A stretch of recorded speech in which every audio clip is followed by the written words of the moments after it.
Rajya Sabha TV का ये बेहद ख़ास प्रोग्राम है गुफ्तगू, और गुफ्तगू के सिलसिले को आगे बढ़ाते हुए इस वक्त हम पहुँचे हैं शांति निकेतन, जहाँ विश्वभारती विश्वविद्यालय में पढ़ाती हैं इटालियन इंद्राणी दास। डॉक्टर इंद्राणी दास हैं हमारे साथ, बहुत ही ख़ास मेहमान। उनसे बातों का सिलसिला शुरू करेंगे।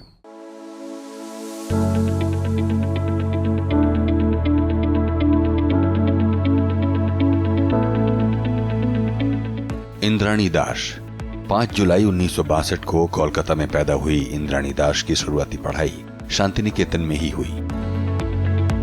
1984 में उन्होंने कोलकाता स्थित जादवपुर यूनिवर्सिटी से अंग्रेजी साहित्य में एमए किया और आगे की पढ़ाई के लिए 1986 में इटालियन सरकार की फेलोशिप पर इटली के बोलोनिया विश्वविद्यालय पहुंची, जहां से उन्होंने 1989 में मध्यकालीन इतिहास में डॉक्टरेट की उपाधि प्राप्त की। इंद्राणी दास ने थोड़ा समय कोलकाता विश्वविद्यालय में इतालवी भाषा पढ़ाई और फिर आ गईं शांति निकेतन में विश्वभारती विश्वविद्यालय के भाषा भवन में, जहां उनके पिता राम सिंह तोमर और मां कर्णिका तोमर दोनों ही हिंदी भवन में हिंदी के प्रोफेसर के रूप में 30 से अधिक वर्षों तक जुड़े रहे और बाद में रिटायर होकर वहीं बस गए। 1996 से इंद्राणी दास विश्वभारती में इतालवी भाषा की प्रोफेसर हैं और इतालवी से बांग्ला, हिंदी और अंग्रेजी भाषा में चुनी हुई पुस्तकों के अनुवाद करती हैं। इंद्राणी दास विश्वभारती में विदेशी छात्रों की सलाहकार तो हैं ही, वो इस विश्वविद्यालय के इंदिरा गांधी एकता केंद्र की निदेशक भी हैं। 2006 में इंद्राणी दास इटली के राष्ट्रपति द्वारा ऑर्डर ऑफ नाइटहुड सम्मान से भी सम्मानित की जा चुकी हैं।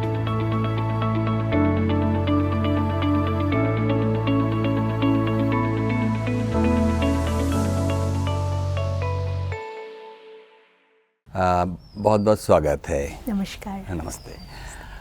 इंद्राणी जी, हमको बताइए कि यहाँ विश्वभारती यूनिवर्सिटी में पढ़ाते हुए आपको कितना समय हो गया, और आप शायद इटालियन भाषा पढ़ाती हैं? जी, मैं इटालियन पढ़ा रही हूँ यहाँ 96 से 96 से लगातार पढ़ा रही हूँ। इसके पहले मैंने 2 साल कलकत्ता विश्वविद्यालय में भी पढ़ाया है। वैसे अगर आपके थोड़े बचपन को जाने, आपकी यात्रा जहाँ से होते हुए आप विश्वभारती पहुँची होंगी, एक बहुत स्केची एक जर्नी हमें बताइए। जी, मेरे पिता माता यहाँ के अध्यापक रहे हैं, तो इसीलिए मेरी जो स्कूलिंग हुई है यहीं के स्कूल से मैं पढ़ी हूँ, और ग्रेजुएशन भी मैंने यहीं किया है अंग्रेजी साहित्य से। उसके बाद मैं 2 साल के लिए जादवपुर कलकत्ते में गई थी पढ़ने, एमए किया है वहाँ, और उसके बाद एक वृत्ति लेके इटालियन गवर्नमेंट की मैं बोलोनिया से मैंने डॉक्टरेट किया है, तो मैं वहाँ 3.5 साल इटली में रही। और उसके बाद फिर जब मैं यहाँ लौटी तो फिर मेरी शादी हुई, तो 5 साल तक मैं ससुराल में रही। तब तो नौकरी नहीं करती थी, पर उसी वक्त मुझे कलकत्ता विश्वविद्यालय में पार्ट टाइम उसके लिए इटालियन गवर्नमेंट ने बुलाया, तो मैं 2 साल वहाँ मैंने पढ़ाया, और उसके बाद फिर मैं यहाँ आ गई शांति निकेतन, तो तब से मैं यहीं हूँ। अपने माता पिता के बारे में भी बताइए कि वो खुद उनका पीछे सिलसिला कहाँ से है और किस यात्रा क्रम में होते हुए वो यहाँ पहुँचे थे?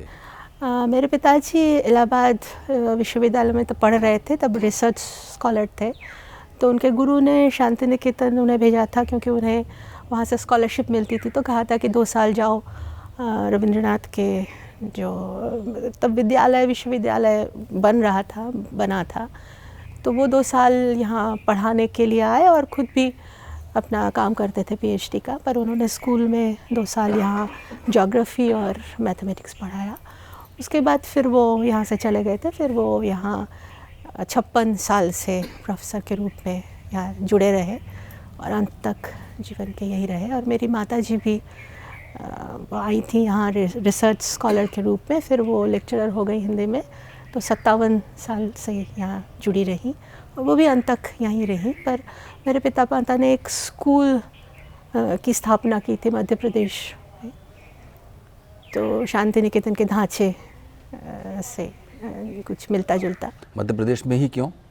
क्योंकि पिताजी मानते थे कि मतलब उनका ऋण है वहाँ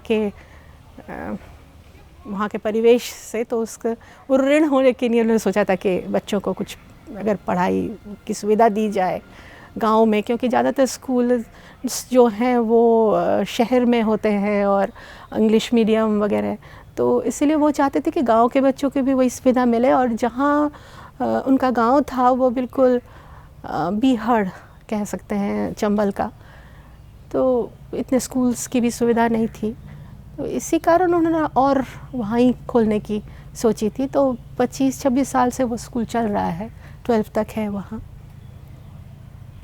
तो पिता माता भी यहीं रहे, शांति निकेतन में ही उनकी जीवन मतलब यहीं उनका अंत भी हुआ दोनों का ही। देखिएगा, बहुत सारे लोगों की ये इच्छा होती है कि वो शांति निकेतन जाएं और पढ़ें। जब आप छोटी थीं तो खुद आपके मन में कभी इच्छा थी कि आप शांति निकेतन ना सिर्फ पढ़ने आएंगी बल्कि वहाँ पढ़ाने भी लगेंगी? नहीं, पहले तो कभी मैंने सोचा नहीं था, और तब शायद यहाँ से निकलने की चाह ज़्यादा थी, क्योंकि बहुत एक माहौल ऐसा था कि बहुत सिक्योर्ड माहौल, सबको जानते थे, एक्सटेंडेड फैमिली जैसा था। तो तब मुझे लगता था कि यहाँ सभी मुझे जानते हैं, तो यहाँ इतना कंपटीशन नहीं है, तो बाहर की दुनिया जाके देखूं। पर जैसे जैसे मैं मेरी मतलब उम्र बढ़ती गई और मेरी समझ में आने लगा शांति निकेतन क्या है, तो फिर मैं कहीं भी नहीं टिक पाई और वापस यहाँ आ गई। और मेरा एक बेटा है, उसने भी यहीं से पढ़ाई की है, तो मुझे लगा कि यहाँ की जो शिक्षा है वह सिर्फ किताबी शिक्षा नहीं है, एक जीवन जीने की कला यहाँ से हम सीख सकते हैं। तो इस तरह का विद्यालय शायद कहीं नहीं है कि जहाँ ये जीवन का पाठ भी संग संग हम सीख जाएं। तो इसीलिए अब तो मुझे लगता है कि अगर बच्चे हम मतलब हमारे जो बच्चे हैं उनको अगर सुयोग मिले अभी भी, तो वो कम से कम 2-3 साल अगर वो बिताए यहाँ, तो वो सीख सकते हैं किस तरह एक प्रकृति के बीच सबके संग मिलके जिया जा सकता है। आपने ये बात सही कही कि शांति निकेतन क्या है ये थोड़ी सी जानने की चीज़ है, और हम लोग जो यहाँ से बाहर बैठे हुए हैं उसको सिर्फ एक नाम की तरह देखते हैं, सुनते हैं, उसके साथ बहुत सारे रहस्य में वो एक आवरण में है। और ठीक क्या है शांति निकेतन, ये आप ही बता सकेंगी, या उसकी परिकल्पना क्या थी और क्या होने की तरफ बढ़ रहा होगा? जहाँ तक मेरा ख्याल है, जैसा कि मैंने समझा है, तो ये शांति निकेतन एक हमें लगता है एक विचार है, कोई जगह तो है ही, एक वास्तव में ज्योग्राफिकल स्थान है, पर इससे भी ज़्यादा एक जो जीवनचर्या है यहाँ, एक जो सपना था रविंद्रनाथ का, वो तो मैं ठीक से कह नहीं सकती हूँ, क्योंकि सपना भी बदलता गया समय के संग। जैसा कि पहले उन्होंने सोचा था अब इस तरह नहीं रहा। ये तो एक स्वाभाविक क्रम है जीवन का कि बदलाव आए। पर जो यहाँ की स्कूल की जो शिक्षा है वो सवेरे शुरू होती थी, तो उपनिषद के एक मंत्र से, ओम पितानो से पितानो भूति, तो इससे मुझे लगता है कि जैसे आदमी का जो अहम भाव है वो चला जाता है कि तुम हमारे पिता हो, तो सब समय जैसे तुम्हारी देख रेख में हम रहें। तो अब पिता कोई पर्सन है या कुछ है, ये मुझे तो बाद में पता चला रविंद्रनाथ क्या सोचते थे, पर एक बच्चे के मन में एक रहता है कि जो विश्व है, ये सवेरे का जो सूर्य है, ये सूर्योदय है, एक सुंदर समय है, इस समय हम हमारे से कोई एक जो सर्वशक्तिमान है इसके सामने माथा टेकें, शुरू करें। तो ये एक अच्छी सीख है, हमें लगता है, जो अहम को मिटा सकती है, कि हम ये नहीं करें ईश्वर कोई है या कुछ है, वो जो ईश्वर या कोई शक्ति है वो इसी प्रकृति में निहित है, जो मुझे सीख देगी कि किस तरह एक बैलेंस्ड जीवन जिया जाए। और उसके बाद बच्चा पेड़ के नीचे यहाँ क्लासेस होते थे, तो हम लोगों को पूरी छूट थी कि हम गिलहरी को देखें, एक बंदर जो जा रहा है उसको देखें, या बकरी को देखें, गाय को देखें। तो जो शिक्षा है वो सबके बीच से शिक्षा है, और प्रकृति भी हमको सिखाती है कि किस तरह गर्मी में हम बचे रहें, जाड़े में किस तरह बचे रहें। तो ये जो शिक्षा है सिर्फ किताबी शिक्षा नहीं है, जीवन की शिक्षा है। और मुझे याद है कि अगर एक पेड़ से बेल गिरता, एक फल होता है ना, श्रीफल बेल गिरता था, तो बकरी भी दौड़ती थी, हम लोग भी दौड़ते थे कि कौन आगे उसको पाए और खाए। तो ये जो मुक्त रूप से घूमने फिरने की जो स्वाधीनता थी, यही बहुत कुछ सिखा देता है मनुष्य को। और उसके बाद तो हम लोग सीखते थे, पाठ्यक्रम तो था, ऐसा नहीं कि पाठ्यक्रम नहीं था, पर वो जो बोझ होता है पढ़ाई का, वो पता नहीं कहाँ जैसा लगता था हल्का हो गया है, और कब हम लोग सीख गए। और यहाँ और भी एक बात है कि यहाँ जो मनुष्य में जो सुकुमार कला की वृत्तियाँ हैं, उसके ऊपर भी जोर दिया जाता था। जैसे यहाँ बचपन से ही गाना सिखाया जाता था, पेंटिंग, ड्राइंग, मॉडलिंग, नाच सिखाया जाता। तो मुझे याद है मेरी माँ बहुत ही, मतलब जैसे ज़्यादातर देखा जाता है पिता माता बच्चे के लिए कहते कि अरे ये मेरा बच्चा बहुत होनहार है, बहुत है। हमारे पिता माता बिल्कुल बहुत रियलिस्टिक थे। तो मेरी माँ कहती थी कि ये पता नहीं ये लड़की मेरी गाना गाती है, कविता पाठ करती है, कुछ तो सुर तो इसमें है नहीं। तो मुझे भी ये कुछ, मतलब उसमें कोई वो नहीं था कि मैं गा सकती हूँ। पर यहाँ मैंने देखा कि हमारे जो अध्यापक थे, तो उन्होंने किसी प्रोग्राम में जब हम लोगों को चुना जाता था बच्चों को कि गाओ, तो क्या करते थे, हमको कभी छांटा नहीं उन्होंने, पर बिल्कुल लास्ट रो में खड़ा रख देते थे, जिससे कि मेरी जो आवाज़ है वो माइक तक ना पहुँचे। पर इस तरह गाते गाते पता नहीं कब मेरे में सुर आ गया और मैं सुरीली हो गई। तो ये भी हमें लगता है एक शिक्षा का एक अंग है कि बच्चों को प्रोत्साहित करो। अगर उनमें वो कैपेसिटी नहीं भी है तो धीरे धीरे अभ्यास करते करते आ ही जाता है। तो इसी तरह यहाँ का जो बच्चा है वो खेल कूद भी करता है, तस्वीर भी बनाता है। हम लोगों ने जैसे आलपना एक वो है, वो भी सीखा। तो एक जैसे मानव के जो एक पूर्ण मानव कि हम अगर सोचें विचार में, तो ये शायद कोशिश थी रविंद्रनाथ की कि मतलब अधूरा मनुष्य न बने। और ऐसी शिक्षा शायद ही कहीं होगी, क्योंकि हम लोग बुधवार के दिन हम लोगों को हमारे अध्यापक ले जाते थे घर घर से संग्रह करने, हम लोग कहते थे दान संग्रह। तो कभी कभी हम लोग भगाए भी जाते थे जो नहीं जानते हैं यहाँ का, क्यों आए हो, जैसे जब भीख मांगने की तरह। तो हम लोग एक्स्ट्रा जो ज़रूरत नहीं है ऐसे सामान ले आते थे, कपड़े, जूते। तो जब बाढ़ आए या कोई आपदा आए तो उसमें वो हम लोग बांटते भी थे, जाते भी थे। तो बचपन से ही एक सब तरह की शिक्षा ये इसका। फिर गांधी पूर्णिमा में हम लोग एक दिन सफाई करते थे सब, क्योंकि गांधी जी जब आए थे तो उन्होंने अपने जो फिनिक्स स्कूल के बच्चों को लेके आए थे यहाँ 1915 में शायद, तो उन्होंने कहा था कि लड़के अपना काम नहीं करते हैं, ये बड़ी दुख की बात है, तो वो अपना काम खुद ही करेंगे। तो यहाँ ऐसे ही चालू हुआ था यह नियम, पर उसमें फिर हम लोग रख नहीं पाए क्योंकि संभव नहीं था, प्रैक्टिकल नहीं था। तो एक दिन हम लोग उसको याद रखने के लिए 10 मार्च को हम लोग गांधी पूर्णिमा करते हैं, जब बच्चे सब मिल के अध्यापकों के संग हम लोग सफाई करते हैं। तो ये भी बहुत बड़ी बात है कि बाथरूम्स, टॉयलेट्स साफ़ करना बचपन से ही हम लोगों की आदत हो गई थी, अपना कमरा झाड़ना एक दिन कम से कम साल में। तो ये जो एक पूर्णता की ओर जो ले जाने वाली शिक्षा है, तो ये इसकी खासियत है, यही शांति निकेतन है। और उस समय ऐसा था, हम लोग कहते थे कि हाई थिंकिंग प्लेन लिविंग। तो बड़े बड़े अध्यापक भी पैदल चलते थे या साइकिल से जाते थे, और जिसको अतिमान्यता कहते हैं वो शायद उनमें इतनी नहीं थी कि सबसे मिलना, रिक्शा वाले से भी बात करना, वो भी अपने परिवार के एक सदस्य ऐसा सोचना। तो ये बहुत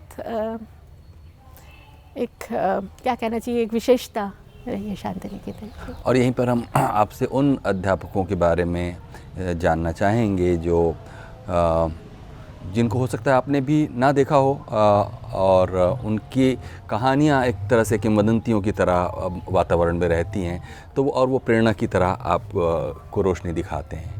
बिल्कुल, ऐसे अध्यापकों के मैं बहुत छोटी थी जब मेरे राम किंकर बेईज जी चले गए, गोसाई जी चले गए अस्पताल में वो थे, तो इनका सुना है कि बहुत सहज थे और इतना इनमें गंभीर ज्ञान था, दिन भर जैसे ज्ञान की चर्चा में ये डूबे रहते थे और कहीं कोई अहम भावना नहीं थी कि हम कितना जानते हैं। तो ये बहुत पीड़ा देती है कि आज के जो हम हैं, हम लोग उनके बाद जो आए हैं, तो हमें अहम भावना बहुत है। तो ये एक परिवर्तन मुझे लगता है कि पुराने जो अध्यापक रहे हैं बंगला के, जैसे भूदेवदा, फिर संस्कृत के विश्वनाथ दा, फिर इतिहास के असीम बाबू थे, असीम, तो ये ज़्यादातर तब अध्यापक विदेश में गए हैं, पढ़े हैं या पढ़ाया है, और इतना सादा जीवन वो लोग निर्वाह करते थे। तो ये भी एक सीख है उनसे कि किस तरह जिया जाए। खुद चूँकि आप इटालियन भाषा पढ़ाती हैं यहाँ, और आप अपने जानने वालों परिचितों को भी दूसरे विश्वविद्यालयों में कुछ भाषाएं पढ़ाते हुए देखती होंगी। ख़ुद आपके पढ़ाने का जो अनुभव है यहाँ पर और उनका पढ़ाने का जो अनुभव है वहाँ पर, उसमें अगर तुलनात्मक दृष्टि से देखें तो ख़ुद निजी अनुभव आपका क्या है कि एक भाषा को पढ़ाते हुए, और वो भी विश्व भारती में, क्या अनुभव है? जैसे हमारे दिल्ली विश्वविद्यालय में जो अध्यापक हैं इटालियन पढ़ाते हैं, क्योंकि दिल्ली विश्वविद्यालय में सब स्तर हैं इटालियन के, तो वहाँ लगता है कि जो छात्र और अध्यापक के बीच जो संबंध है वो यहाँ जैसे नहीं है। जैसे अभी मैं थोड़े दिनों के लिए इटली गई थी, 1 महीने के लिए, तो हमारे जो नए छात्र आए हैं, ऑनर्स में भर्ती हुए हैं, तो उनको मैं जिम्मेदारी दे गई थी, हमारे जो 3rd ईयर ऑनर्स के हैं या MA ऑनर्स के हैं, तो वो पढ़ाते थे उनको हमारी अनुपस्थिति में, जिससे कि क्लास खाली ना जाए। तो ये बात शायद दिल्ली में नहीं हो के इतना अच्छा संबंध रहे बच्चों में। एक तो असुविधा रहती है, दूसरे जगह की एक नागरिक सभ्यता है, वो उसमें इतना समय सबके पास नहीं रहता, इतनी पहचान नहीं हो पाती है। और यहाँ चूँकि छोटी जगह है, थोड़ा गांव का माहौल है, तो हम लोग छात्र भी आपस में एक दूसरे को अच्छी तरह जानते हैं, और ये जो सहायता का हाथ बढ़ा दिया उन लोगों ने, तो ये हमें लगता है कि दूसरे जगह के अध्यापकों को ये नहीं मिलती है कि छात्र इस तरह आगे आके सहायता करें, क्लास लें। अभी भी मुझे जब भी ज़रूरत होती है, मेरे जो MA के छात्र हैं वो आके ऑनर्स के बच्चों को पढ़ाते हैं, कभी अगर हम नहीं कहीं मीटिंग में जाना है, कुछ है, तो ये हमें लगता है कभी भी खासियत है यहाँ की, जो संपर्क है छात्र और अध्यापक के बीच, ऐसा शायद ही कहीं हो अभी तक। ये तो हुई एक बात जो कि आप दिल्ली यूनिवर्सिटी और यहाँ के तुलनात्मक रूप से कह रही हैं। इसके अलावा खुद भाषा शिक्षण के क्रम में कौन सी ऐसी कोई इनोवेटिव मेथडोलॉजी है जो आप लोगों ने इवॉल्व की है, अगर विश्व भारती के वातावरण और पठन के स्वप्न को देखें तो? नहीं, लैंग्वेज टीचिंग में मेथडोलॉजी तो ऐसा हम कुछ नहीं कर सकते हैं, क्योंकि आजकल एक कॉमन यूरोपियन फ्रेमवर्क है, उसी के तहत हम लोग को चलना पड़ता है। कहीं भी सिखाएं, वो यहाँ सिखाएं, भारत में सिखाएं, इटली में सिखाएं, दिल्ली में सिखाएं, तो वो हम लोगों को मानना ही पड़ता है। तो एक जैसे लेवल होते हैं, तो 3 महीने के एक लेवल होते हैं, तो हम लोग 3 महीने की जगह 6 महीने लेते हैं एक लेवल। तो उससे हम लोग कुछ इनोवेटिव ज़्यादा नहीं कर सकते हैं। पर मेरा जो अनुभव रहा है यहाँ पढ़ाने का, कि चूँकि हमारे पास इंफ्रास्ट्रक्चर की कमी है यहाँ थोड़ी बहुत दिल्ली के तुलना में, तो और शांति निकेतन में ऐसा था कि पहले से ही रविंद्रनाथ, आप लोगों को मालूम ही है, रविंद्रनाथ को विश्व की मतलब परिक्रमा करनी पड़ी थी फंड्स के लिए। तो ये परंपरा शायद आज भी है क्योंकि हम लोगों ने जिस तरह इटालियन गवर्नमेंट के पास अपील की, मांगा, वो शायद हमारे कोलीग दिल्ली विश्वविद्यालय के सोच नहीं सकते हैं। और इस तरह मांग के हम लोगों ने एक लाइब्रेरी अच्छी खासी बना ली है कि जहाँ इटालियन गवर्नमेंट ने हम लोगों को करीब 300 किताबें दी हैं, डिक्शनरीज़ दी हैं, मैप दिया है, जो भी हम लोगों को ज़रूरत पड़ी है तो हम लोगों को दिया है, क्योंकि हम लोग मांगते रहे हैं उन लोगों से।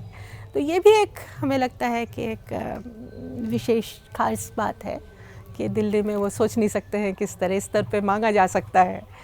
और इससे मांगते मांगते ही 12 साल के लिए उन लोगों ने एक अध्यापक की भी तनख्वाह दी थी, सपोर्ट किया। अब नहीं वो दे सके, वो कर लिया, पर 12 साल तक उन्होंने एक पोस्ट के लिए पैसा दिया। तो ये भी एक बहुत बड़ी बात है। और दूसरी चीज़, जब जैसे जैसे जो बदलता हुआ समय है जी। उसका भी असर ज़ाहिर है कि छात्रों पर भी पड़ता है, पूरे एकेडमिक एनवायरनमेंट पर भी पड़ता है। तो जिस तरह के एक हम कंज्यूमर सोसाइटी की तरफ बढ़ रहे हैं, क्या उससे पूरे विश्व भारती के पठन पाठन के और बच्चों के टीचिंग में इन्वॉल्व होने पर कोई असर आपको दिखाई देता है? मतलब ये हमें लगता है व्यक्ति विशेष पे निर्भर करता है, क्योंकि जब मैं क्लास लेती हूँ तो मैं तो पहले भी जैसे 10 साल पहले भी लेती थी, अभी भी वैसे ही लेती हूँ। अब बाहर लड़के क्या कर रहे हैं उससे मुझे इतना असर नहीं पड़ता है, पर मैं ज़रूर कोशिश करती हूँ कि उनके परिवार में क्या हो रहा है ये भी थोड़ा जानूँ। अगर उनको कहीं असुविधा हो रही है तो हम ही लोग थोड़ा काउंसलिंग कर सकते हैं, सब मिल के हाथ बटा सकते हैं इस सुविधा को। और ख़ासकर इसका बार बार हम लोग कहते हैं कि किस तरह नशे के उसमें न पड़ो, कि तो इसीलिए हमें नहीं लगता है कि बहुत बदलाव आया है इसमें बच्चों में। बच्चे तो इनोसेंट अच्छे रहते ही हैं, और हम लोग अगर उनको प्यार से पढ़ाएं, उनका कहाँ परेशानी हो रही है ये देखें, तो हमें नहीं लगता है कि बहुत उसमें परिवर्तन हुआ है। अभी भी वो बहुत ही प्यारे हैं बच्चे। अच्छा, अपने अध्यापन के अलावा बचे हुए समय से निकाल कर आप और क्या कर लेती होंगी? ऐसे समय तो बहुत बचता नहीं है, अपना कुछ थोड़ा जो लिखाई पढ़ाई और भी करनी पड़ती है हम लोगों को, तो वो भी करती हूँ। और इसके अलावा हमारी एक अध्यापिका थी, अभी भी हैं, शांता दी, तो उनकी एक सोसाइटी है, उन्होंने एक NGO चलाती हैं वो, तो उसमें कुष्ठ और TB के जो बीमार लोग हैं उनमें एक थोड़ा काम करना है, उनको चेतना, मतलब डिटेक्शन, उसके बाद किस तरह उनको समझाना कि दवाई ले, तो इसका छोटी सी उनकी संस्था है, उससे मैं जुड़ी हुई हूँ। और इसके अलावा मुझे और तो समय ज़्यादा मिलता नहीं है, पर मुझे फूल पौधों का शौक़ है और पेंटिंग का शौक़ है, मैं गाना भी सीखती हूँ, तो बस यही। फिर हम देख रहे थे कि कुछ अपने कुछ किताबें भी अनुवाद की हैं, उसके बारे में बताइए। वो तो हमारे उसमें जुड़ाई है इसके संग। मैंने कुछ अनुवाद किए हैं। मैं अनुवाद जैसे हिंदी से बांग्ला, बांग्ला से हिंदी में भी छोटी कहानियों का कुछ अनुवाद किया है पत्रिकाओं के लिए। फिर रविंद्रनाथ की एक पुस्तक है विश्व परिचय, उसका भी मैंने इटालियन में अनुवाद किया है। और एक इटालियन लेखक जोवानी वेरगा, उनकी कहानियों का सिलेक्शन का बांग्ला में अनुवाद किया है। और ग्रामशी की एक डायरी, जो 25 संख्यक डायरी है, जिसमें उन्होंने सबाल्टर्न के बारे में, इतिहास के बारे में लिखा है, तो उसका भी मैंने बांग्ला में अनुवाद किया है, और एक अध्यापिका के संग मिल के। तो ये तो हमारे अध्यापना से ही जुड़े हुए काम हैं। प्रेजेंट नोटबुक्स के अनुवाद के कुछ अनुभव बताइए। इसलिए मैं ये तो पॉलिटिकल साइंस का एक काम था, तो चूँकि यहाँ इटालियन लैंग्वेज के विशेषज्ञ नहीं है, इसलिए मुझे करना पड़ा। पर हम लोगों को थोड़ी कठिनाई हुई थी इसमें, क्योंकि पॉलिटिकल साइंस के जो टर्मिनोलॉजीज़ है वो मुझे इतने मालूम नहीं थे बांग्ला में इसमें, तो इसलिए थोड़ी सी असुविधा उसमें मुझे हुई। और ये भी मालूम नहीं कि हम लोगों ने ठीक से अनुवाद किया है, क्योंकि टर्मिनोलॉजी का कोई उसका है नहीं डिक्शनरीज उस तरह, तो वो भी उसका मूल्यांकन नहीं हुआ है कि ठीक अनुवाद हुआ है या नहीं। इसलिए इतने लंबे समय से अध्यापन करते हुए और विश्व भारती में रहते हुए अभी आपको अपने समय और समाज के बारे में अगर कोई टिप्पणी या कोई ऐसी अपनी चिंता व्यक्त करनी हो तो आप कैसे करेंगी? मुझे शांतिनिकेतन में रहते हुए जो अनुभव हुए हैं वही मुझे लगता है कि हम लोगों को, अगर हम लोग कहें कि हम लोग बहुत कंज्यूमरिस्ट हो जा रहे हैं, तो कहते हैं यहाँ की शिक्षा की प्रकृति के बीच रहो, जितना हो सके प्रकृति को देखो, क्योंकि यही हम लोग को सिखाती है जीवन की कला कि किस तरह जिया जाए, एक हार्मोनी, बैलेंस। और यहाँ का जो जीवन था बहुत सादा जीवन था, इसलिए जैसे सबसे मिल के रहना, एक एक्सटेंडेड फैमिली, तो वो मैंने अनुभव किया है। तो उस तरह का अगर हम कर सके कि दूसरे के लिए भी मेरे पास समय है, हमारे बगल में कोई अगर वृद्ध या वयस्क हैं तो उनको भी पूछना कि अगर उनको कोई ज़रूरत है या नहीं, तो इस तरह हम अच्छी तरह जी सकते हैं कि सिर्फ अपनी बारे में नहीं, हमारे आसपास के बारे में। जैसे हमारे जो बच्चे जो पढ़ते हैं उनमें मैंने ये देखा है कि उनमें ये चीज़ अनायास आ गई है कि अगर हमें कुछ ज़रूरत है तो सब समय वो तैयार हैं सहायता करने में। उनकी सहायता हमें विशेष रूप से ज़रूरी होती है जब हम कोई डाउनलोड करते हैं, मतलब कंप्यूटर के इतना हम लोग कंप्यूटर सेवी नहीं है, तो वो सब समय तैयार रहते हैं। तो शायद दूसरी जगह मुझे मालूम नहीं है इस तरह वो लोग एवर रेडी होंगे या नहीं बच्चे। तो ये एक शायद हमने, और एक चीज़ मुझे लगता है हमारी पीढ़ी में धैर्य बहुत कम गया है, तो ये भी एक बहुत बड़ी चीज़ है कि धैर्य रखें। और आखिर में आपसे इंद्राणी जी कहेंगे कि आपने जैसे बताया कि शुरू में ये संशय था कि बेटी में कुछ सुर है कि नहीं है, बाद में फिर धीरे धीरे आपने उसे साधा। कोई आप गीत हमारे लिए या कोई ऐसी चीज़ गाकर एक टुकड़ा सुनाइए। তুমি কেমন করে গান করো হে গুনি, তুমি কেমন করে গান করো হে গুনি, আমি অবাক হয়ে শুনি, কেবল শুনি তুমি কেমন করে গান করো হে গুনি। সুরের আলো ভুবন ফেলেছে, সুরের হাওয়া চলে গগন বেয়ে, সুরের আলো ভুবন ফেলেছে, সুরের হাওয়া চলে গগন বেয়ে, পাষাণ টুটে ব্যাকুল বেগে ধেয়ে বহে যায় সুরের সুরধুনি, তুমি কেমন করে গান করো হে গুনি। মনে করে অমনি সুরে গায়, কণ্ঠে আমার সুর খুঁজে না পায়, মনে করে অমনি সুরে গায়, কণ্ঠে আমার সুর খুঁজে না পায়।